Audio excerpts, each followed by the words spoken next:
Well, hello and welcome to day 2 of 5 days with 5 chapters. We are working through the book of Joshua, and I'm skipping over Joshua chapter 2, which is about Rahab and the spies. It's a really good chapter. I recommend you read it. It certainly talks a lot about how God gave provision and insight into what was going on in Jericho. So, and God really helped save a woman and her whole family. But we are going to go on chapter 3 in the book of Joshua. So, in crossing the Jordan in chapter 3, Joshua is setting out to go across with the Ark of the Covenant across the Jordan River. If you know anything about the Jordan River, it flows. It's pretty high. It definitely is not something you would consider crossing. So when he gets word from the Lord that they are to cross the Jordan River, I'm sure a lot of people were afraid and also not really thinking that this was going to work. But let's just read a little bit about this. And before I start even about the crossing of the Jordan River, today I really wanted to talk about waiting on God, waiting on the Lord, because as we wait on the Lord, he is going to give us insights and knowledge into the things that we need to do in order to accomplish his purposes. So first we'll start with this little chapter, Crossing the Jordan, chapter 3 in the book of Joshua. So verse 5 starts, Joshua told the people, consecrate yourselves, for tomorrow the Lord will do amazing things among you. Joshua said to the priests, take up the Ark of the Covenant and pass on ahead of the people. So they took it up and went ahead of him. And the Lord said to Joshua, today I will begin to exalt you in the eyes of all Israel, so that they may know that I am with you, as I was with Moses. Tell the priests who carry the Ark of the Covenant, when you reach the edge of the Jordan's waters, go and stand in the river. So Joshua said to the Israelites, come here and listen to the words of the Lord your God. This is how you will know that the living God is among you, and that he certainly will drive out before you the Canaanites, the Hittites, the Hivites, all the ites, basically. And you will see the Ark of the Covenant of the Lord of all the earth will go into the Jordan ahead of you. Now then, choose 12 men from the tribes of Israel, one from each tribe, and as soon as the priests who carry the ark of the Lord of all the earth, set foot in the Jordan, its waters flowing downstream will be cut off and stand up in a heap. So when the people broke camp to cross the Jordan, the priests carrying the Ark of the Covenant went ahead of them. Now the Jordan is at flood stage all during harvest. Imagine that. Yet as soon as the priests who carried the ark reached the Jordan and their feet touched the water's edge, the water from the upstream stopped flowing. It piled up in a heap a great distance away at a town called Adam in the vicinity of Zarethan, while the water flowing down the Sea of Arabah, the Salt Sea, was completely cut off. So the people crossed over opposite Jericho. The priests who carried the Ark of the Covenant of the Lord stood firm on dry ground in the middle of the Jordan, while all Israel passed by until the whole nation had completely crossed on dry ground. Wow. So think about how amazing that must have been, right? So here they are, the Israelites, 40 years in the desert. 40 years in a place that they thought God was going to be bringing them to this promised land. But now they're even having to trust even further. But don't forget, while Moses was in charge, they had manna by day and they had quail at night. So they were being provided for day and night, night and day. And while they were being provided for, God was giving them the confidence that they needed to do what he was calling them to do, which was cross a river, step your feet in the ground, and watch it part. So how does that have to do with waiting on the Lord? Well, I'm a leader and I, coach leaders and I work with leaders. And one of the things that leaders don't like to do usually is wait. And I used to be a character, I used to have the characteristic that I did not like waiting for God. I just liked running ahead and doing what I wanted to do, even though I thought it was in line with God. But, we as leaders are doers, right? So we see something, we see a problem, and we find solutions in order to fix those problems. So most leaders would rather engage in any activity as long as they don't have to remain still. But can you imagine the leaders that were even part of this, going forward in the Jordan River, waiting on God to keep the Jordan River from flowing? Imagine if they didn't wait. What if they said, I'm too fearful. I don't believe I can cross this river. I don't believe it's going to stop.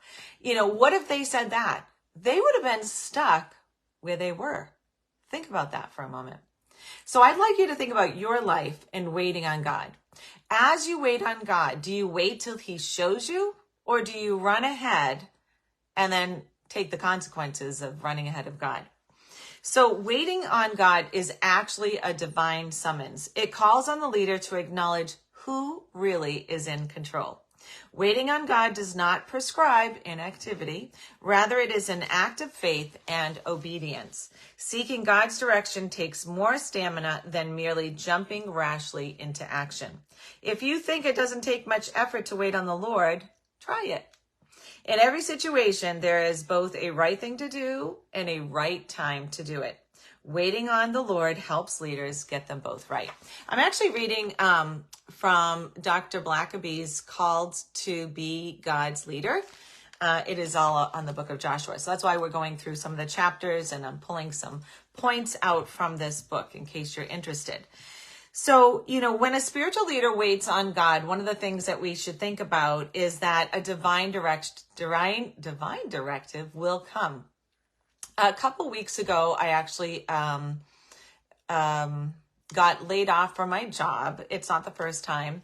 And what's interesting about this is that I get to wait on God to take me to my next assignment.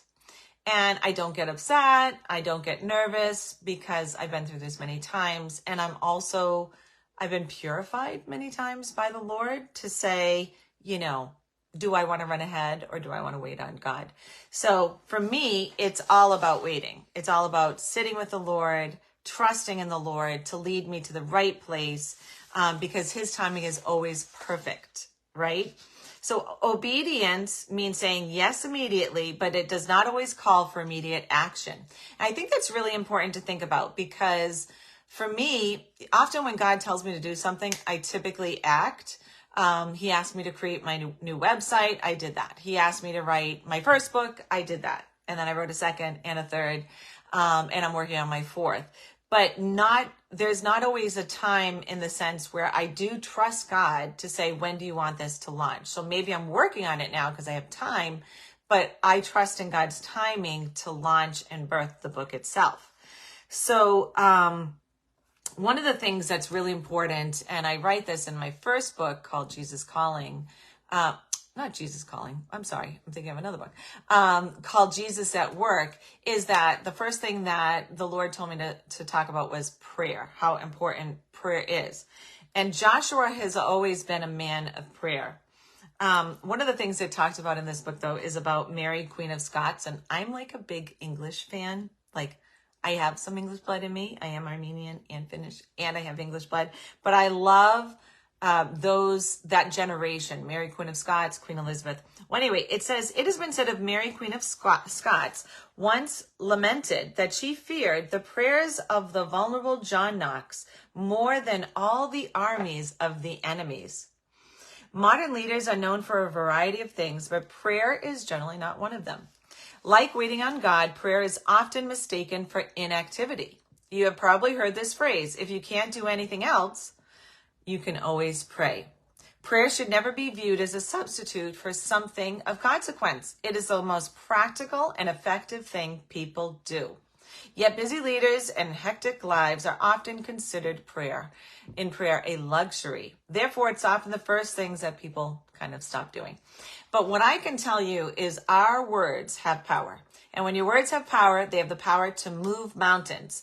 So throughout this story in Joshua, we're learning that we wait on God, that God gives the directive, that when God gives the directive, you stand in obedience to follow through in that directive. And God will work all things out for the glory of his kingdom. So I'm going to end with this. God's presence is the secret to success. So Joshua exercised great leadership, right? He was a predecessor to Moses. He also received God's affirmation, right? Through all the things he said, the Lord said, I will begin to exalt you in the eyes of all of Israel. Joshua possessed the spirit of wisdom. He meditated on God's word. He waited on the Lord. He prayed. He waited to hear God's voice, and he studied God's ways. So a question for you to consider today is God affirming you in your present leadership role? And if so, what is the evidence that God is pleased with your current leadership performance? That's one question. And then another question is, are you presently waiting on the Lord? How have you been handling this waiting period? I think it's really important that we handle his waiting period with grace. We have other people praying with us. That's why I always say I am available to pray with you. I am a prayer warrior who loves intercession to see God's hand at work. So if you need prayer, I am available. And I hope you enjoyed today's day 2 of carrying and crossing the Jordan River and waiting on God. I pray your day is blessed as you wait on the Lord to hear his directives for your life and see him at work every single day. Give him the praise and glory and watch things change. God bless you. See you tomorrow.